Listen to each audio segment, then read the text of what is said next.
Podcast.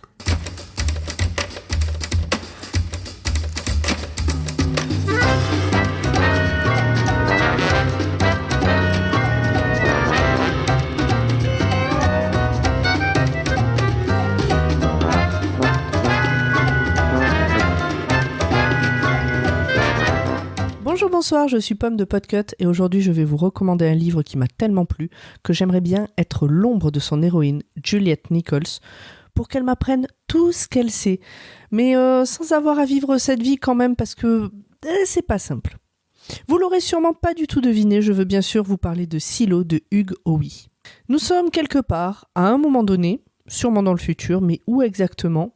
Il reste une poignée d'humains sur une planète dont l'air est devenu trop toxique pour sa survie. Ils vivent tous dans un silo immense, sous terre. Alors quand je dis une poignée, ils sont tout de même assez nombreux pour perpétuer l'espèce, sous certaines conditions par contre, mais pas assez pour être quand même très à l'aise. Je ne me souviens plus exactement, mais il me semble qu'ils sont entre 3000 et 5000 grosso modo. C'est-à-dire, pour vous faire une idée, c'est un peu comme si toute l'humanité dans ce silo correspondait à la moitié de la ville de Foix dans l'Ariège. Alors, c'est une ville vraiment chouette, dans un département magnifique, mais bon, ça fait pas lourd. Le silo est organisé selon une certaine hiérarchie. Tout en haut, les dirigeants, le maire, le shérif, etc. Tout en bas, les machinistes qui font tourner les turbines et permettent d'avoir de l'eau potable et de l'électricité. Entre les deux, on trouve hôpitaux, écoles, fermes, cantines, bref, une vraie petite ville, et tout roule depuis a priori un peu plus d'un siècle. Il y a un tabou tout de même, il est interdit d'émettre l'hypothèse que peut-être il est possible de sortir. Et ce, depuis la dernière révolte qui a failli mener à la perte du silo. Malheureusement, c'est ce que fera Allison, la femme du shérif, et elle en subira les conséquences. Allison Baker, vous êtes accusée et condamnée pour avoir transgressé la règle cardinale de notre société. Toute demande de sortie du silo est accordée, mais est irrévocable. Une fois verbalisée, elle est définitive. Comme vous venez de l'entendre dans cet extrait de la série, qui est en cours de diffusion au moment où sort cet épisode, toute personne qui demande à sortir sort sans espoir de retour.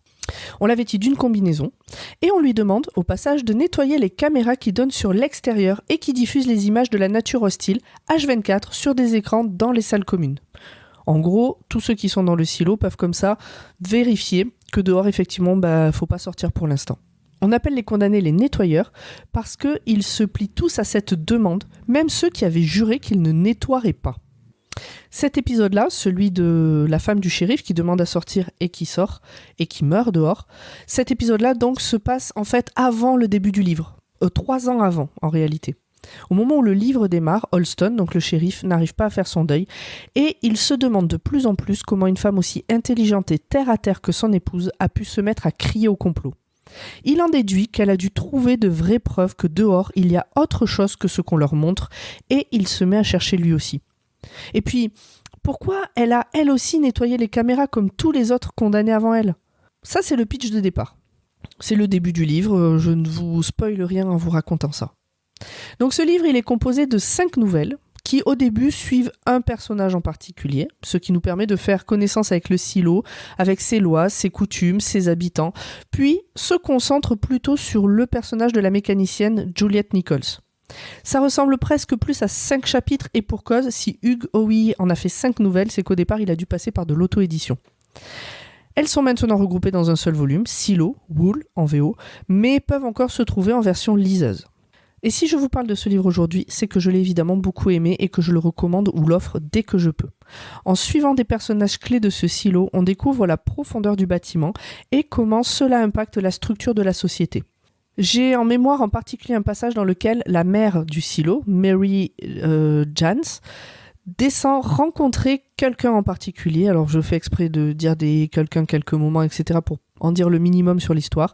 Donc elle descend à pied parce que tout se fait à pied, il n'y a pas d'ascenseur. Et la description de ce voyage pourrait être long et sans intérêt, mais au contraire, il nous plonge vraiment en immersion dans ce silo qui peut paraître sans fond parfois.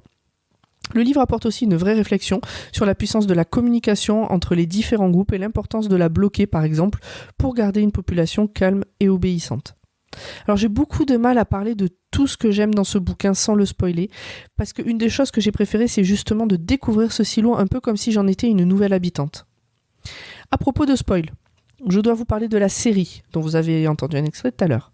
Au moment où sort cet épisode, la série est diffusée depuis 3-4 semaines. Il est donc peut-être un peu tard pour vous prévenir, mais je trouve que le trailer en dit trop sur l'histoire, le résumé de la série aussi d'ailleurs, donc si vous n'êtes pas encore allé voir, n'allez pas voir, enfin c'est le conseil que je vous donne en tout cas, n'allez pas voir, lisez d'abord le livre.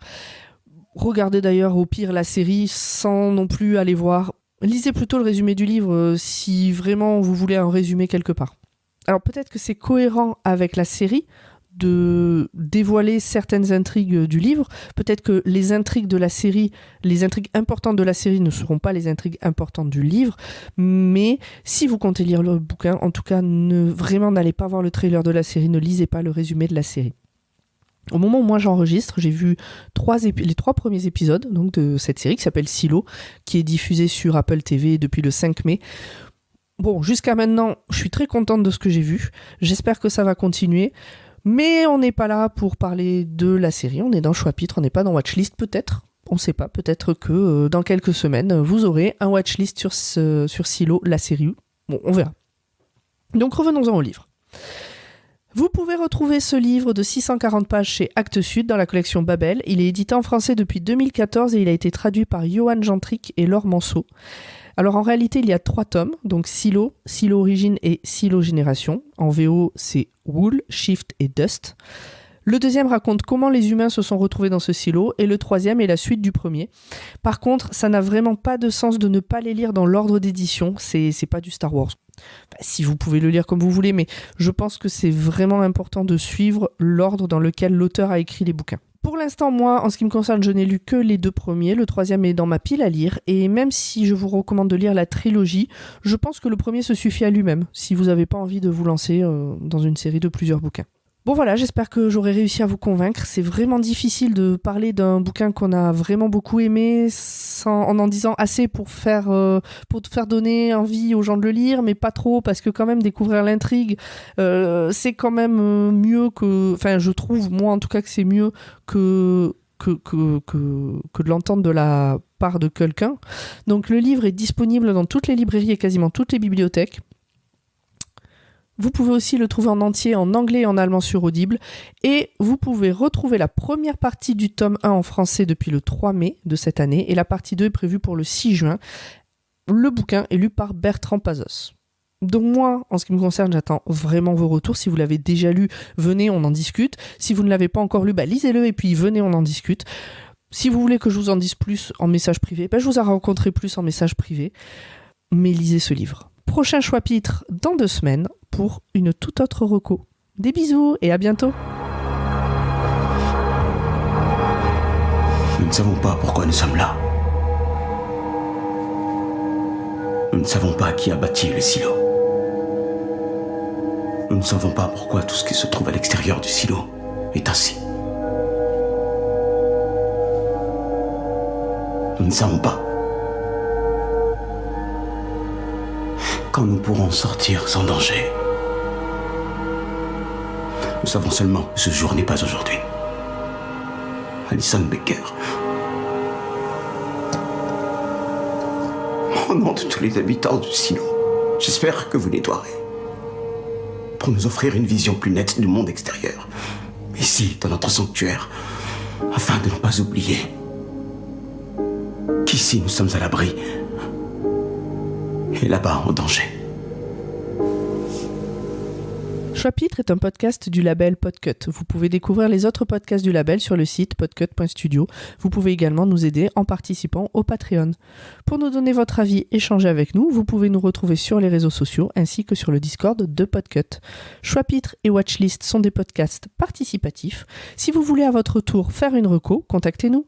Tous les liens sont dans la description de cet épisode.